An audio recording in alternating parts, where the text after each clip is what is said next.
Hello praise the Lord everyone. प्रभु की स्तुति करता हूँ एक बार फिर से और आप सभी का आज के इस मनन में मैं स्वागत करता हूँ। आइए हम जकरिया उसके तीसरे अध्याय की ओर अपने ध्यान को केंद्रित करें। मेरे प्रियो, जकरिया अलग अलग दर्शनों को देख रहा है जैसा कि हमने सीखा है, और आज ये दर्शन कौन सा है जो जकरिया देख रहा है जिसका हम मनन करने जा रहे हैं। और इस दर्शन के द्वारा परमेश्वर उस समय अपने लोगों से और जकरिया को किन संदेश को देना चाहता है। लेकिन आज वर्तमान समय में मेरे लिए ये वचन या ये दर्शन जो जकरिया देख रहा है उसका अर्थ मेरे और आपके लिए क्या है। वचन को जैसे ही आप पढ़ेंगे तो लिखा है, फिर उसने यहोशू महायाजक को यहोवा के दूत के सामने खड़ा हुआ मुझे दिखाया, और शैतान उसकी दाहिनी ओर उसका विरोध करने को खड़ा था। तब यहोवा ने शैतान से कहा, हे शैतान, यहोवा तुझको घुड़के, यहोवा जो यरूशलेम को अपना लेता है वही तुझे घुड़के, क्या यह आग से निकली हुई लुकटी सी नहीं। उस समय यहोशू तो दूत के सामने मैला वस्त्र पहने हुए खड़ा था। यहां पर जकरिया एक ऐसा दर्शन देख रहा है, वो यहोशू जिसके बारे में हमने हग्गे की पुस्तक में देखा था। जब परमेश्वर हग्गे से कहता है कि तू इनको तैयार कर, महायाजक से बात कर, अधिपति से बात कर, ताकि वे मेरे मंदिर का निर्माण करें, मंदिर को तैयार करें। ये वही यहोशू है जो कि महायाजक है, और परमेश्वर इस यहोशू से बात कर रहा है। और जैसा कि बताया जा रहा है कि यहोशू परमेश्वर के सम्मुख उस मैले वस्त्रों को पहने हुए खड़ा है, और उसी समय शैतान भी उनके बीच में है, और वो यहोशू के प्रति अपने उस विरोध को प्रकट कर रहा है। लेकिन परमेश्वर उसके उस विरोध को दूर करते हुए उसको घुड़कता है, और परमेश्वर अपने काम को करता है। परमेश्वर अपनी योजना को प्रकट कर रहा है। क्या योजना है? परमेश्वर आगे क्या करता? वचन लिखा है, तब दूत ने उनसे जो सामने खड़े थे कहा, इसके ये मैले वस्त्र उतारो। परमेश्वर ने आदेश दिया, और वह दूत जो उसके सामने खड़े थे उस यहोशू के मैले वस्त्रों को उतारा। फिर उसने उससे कहा, देख, मैंने तेरा अधर्म दूर किया है, और मैं तुझे सुंदर वस्त्र पहना देता हूं। परमेश्वर यहोशू के उस वस्त्रों को उतार कर, जो मैले वस्त्र उनको उतार कर उसको एक नए वस्त्र पहनाता है, एक सुंदर वस्त्र पहनाता है। और सिर्फ वस्त्र ही नहीं, लेकिन आगे कहता, तब मैंने कहा, इसके सिर पर एक शुद्ध पगड़ी रखी जाए। अतः उन्होंने उसके सिर पर याजक के योग्य शुद्ध पगड़ी रखी और उसको वस्त्र पहनाए। उस समय यहोवा का दूत पास खड़ा रहा। मेरे प्रियो, परमेश्वर का वचन जकरिया जब इस दर्शन को देख रहा है तो इस बात को प्रकट कर रहा है कि परमेश्वर हर एक अधर्म को दूर करने के लिए आज भी तैयार है। परमेश्वर हर बार अपने लोगों को यही तो चेतावनी देता था। वो कहता, तुम मेरी ओर फिरो तो मैं भी तुम्हारी ओर फिरूंगा। मैं चाहता हूं कि तुम मेरे करीब आओ और अपने गुनाहों से, अपने उन पापों से पश्चाताप करो, और मैं तुम्हें क्षमा करने के लिए तैयार हूं। मैं तुम्हारे उस अधर्म के वस्त्रों को उतार दूंगा और तुम्हें एक नया वस्त्र दूंगा जो सुंदर वस्त्र होगा, और तुम्हारे सिर पर एक सुंदर सी पगड़ी को बांधूंगा। लेकिन आगे परमेश्वर का वचन क्या कहता है? तब यहोवा के दूत ने यहोशू को चिताकर कहा, सेनाओं का यहोवा तुझसे यूं कहता है, यदि तू मेरे मार्गों पर चले और जो कुछ मैंने तुझे सौंप दिया है उसकी रक्षा करे, तो तू मेरा भवन का न्यायी और मेरे आंगनों का रक्षक होगा, और मैं तुझको इनके बीच में आने जाने दूंगा जो पास खड़े हैं।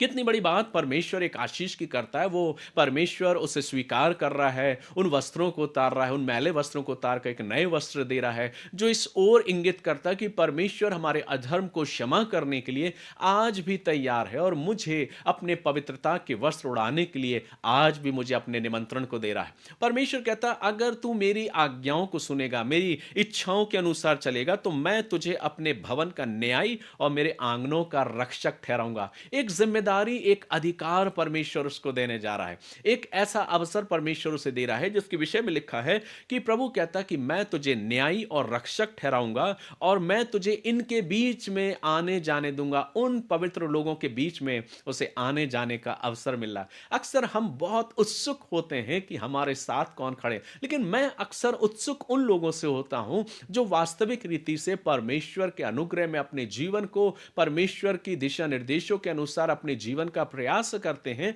हम अपने जीवन को दिखावटी नहीं पर परमेश्वर के वचन में जीने वाले बनते हैं। बेशक कई बार हम अपने आप को दुनिया की नजरों में इस प्रकार से सोचते हैं कि हम अकेले, लेकिन नहीं मेरे प्रियो, कई बार मैं इस बात को बोलता हूं, हम अकेले नहीं हैं। हमारे साथ परमेश्वर की सेना है। प्रभु ने अपने दूतों को, अपने रक्षकों को हमारे चारों तरफ बांध के रखा है, ठहरा कर रखा है कि हम उनकी पवित्र उपस्थिति में रहने पाए। प्रभु यहां पर उन बातों को कह रहा है, वो कह रहा है कि तुम उनके बीच में आने जाने पाओगे। हे यहोशू महायाजक, तू सुन ले और तेरे भाई बंधु जो तेरे सामने खड़े वे भी सुने, क्योंकि वे मनुष्य शुभ शकुन है। सुनो, मैं अपने दास शाक को प्रकट करूंगा। उस पत्थर को देख जैसे मैंने यहोशू के आगे रखा है, उस एक ही पत्थर के ऊपर 7 आंखें बनी हैं। सेनाओं के यहोवा की यही वाणी है, देख मैं उस पत्थर पर खोद देता हूं और इस देश के अधर्म को एक ही दिन में दूर कर दूंगा।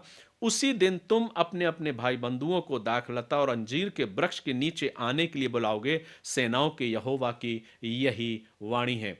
ये एक और दर्शन जकरिया देख रहा है, और इस जकरिया में जो जकरिया वो परमेश्वर के उस दर्शन को देख के इस बात को प्रकट कर रहा है कि परमेश्वर यहोशू को तैयार करता है, उसके वस्त्रों को उतारता है। एक नया अवसर, एक नई जिम्मेदारी, एक नया अधिकार, और सबसे बड़ी बात, परमेश्वर आज भी क्षमा करने के लिए तैयार है और मुझे एक नया जीवन देने के लिए तैयार है। सिर्फ इतना ही नहीं मेरे प्रियो, लेकिन वो एक जिम्मेदारी, एक ऐसा अवसर मुझे और आपको दे रहा है जो सब आशीषों से बढ़कर है।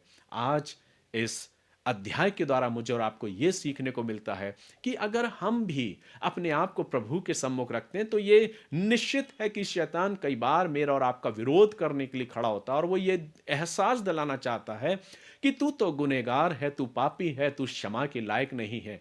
लेकिन जब हम अपने आप को प्रभु के करीब लाते मेरे प्रियो, तो वह प्रभु मेरे उस अधर्म को, मेरे उस गुनाहों को मिटाने के लिए आज भी तैयार है।